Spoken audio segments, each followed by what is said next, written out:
السلام علیکم زموږ ګرانو خوږو دوستانو ملګرو په خاص ډول د ټکنیکل شهید یوټیوب چینل مینوالو ستړي مه شئ خدای دې وکړي چې ټول ښه او جوړ صحتمند اوسئ.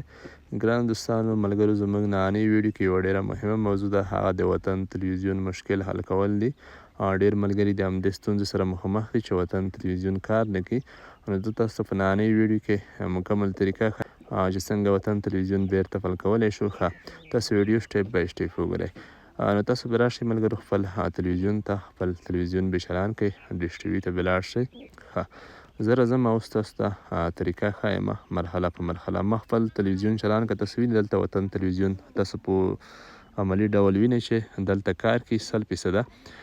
تاسو ملګرو راشئ خپل ریموټ ته، ریموټ به راواخلئ، تلویزیون ریموټ. په ریموټ کې به تاسو ملګرو په مینو آپشن باندې کلیک وکړئ. زه تاسو ته ریموټ وښیم. په ریموټ کې به تاسو مینو بټن ووهئ.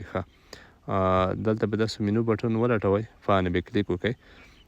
کله مو چې مینو بټن کلیک کړه بیا تاسو ته یو لیست درومي. زه تاسو ته اوس وښیم. تاسو دلته وینئ په همدې ډول لیست درومي. دلته به تاسو راشئ سیټلایټ سیستم ته لاندې، سیټلایټ سیستم ته به تاسو لاندې راشئ، راښکته به شئ. دلته به مثال په د انټر باندې کلیک وکړئ، بیا چې لاندې راښکته شئ مانځ اوکې بټن به په ریموټ کې ووایئ. دلته تاسو وینئ ملګرو لومړی په تاسو دا سیټلایټ بینډ دا انتخاب کړئ، یاست 1A دا وینئ. دا به مثال تاسو یا سات مثال 1A دا به انتخاب کړئ. که زه په دا بل بینډ نه ودرېږم دلته کار نه کوي، وینئ تلویزیون بند شو. که بیا بیرته یې ته لاړ شم کار کوي، نو تاسو به دا بینډ هم برابر کړئ. یا نه بیا مثال دې طرف ته وروړئ په کیبورډ کې په ایرو کی بټن سره. دلته تاسو دا فریکونسي وینئ، همدا نوې فریکونسي ده د وطن تلویزیون په همدې فریکونسي کار کوي. دا فریکونسي به تاسو اډ کړئ 12000 149,500.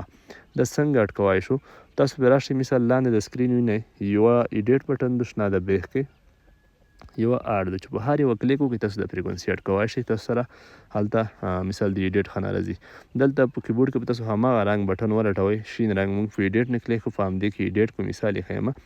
دلته تاسو وینئ ټول سیستم بال شو. دلته به تاسو ولیکئ یو بیا دوه بیا یو بیا څلوېښت نه، لاندې بیا راښکته شئ، بیا به دلته همدا 20500 ولیکئ. نور چې هر څه بیا به ترې ډیلیټ کړئ. لاندې به وي هم انتخاب کړئ، دلته ایچ وي. دا مو چې کله انتخاب کړو اوکې بټن به ووایي، دا به ثبت شي. ستاسو په سرچ بوکس کې به دا ثبت شي. نه وروسته به تاسو په خپل تلویزیون باندې سرچ وکړئ. کله مو چې سرچ وکړو نو انشاءالله وطن تلویزیون به رانسي. نو تاسو وینئ چې وطن تلویزیون په بشپړ ډول کور کې 100% نه. انشاءالله راتلونکي ویډیو به زموږ په همدې وي.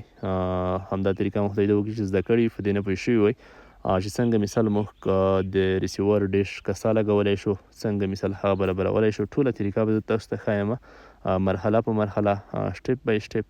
څنګه مثال په تلویزیون کې برابر سیټینګ کړای شو، مثال څنګه هلته کسا څنګه خوځېږي او څنګه برابرېږي په کوم ډول کې. ټوله طریقه عملي ډول انشاءالله زه به تاسو ته ښایم. تاسو چینل تعقیب وساتئ، انشاءالله همدې ویډیو نه به هم تاسو برخمن شئ.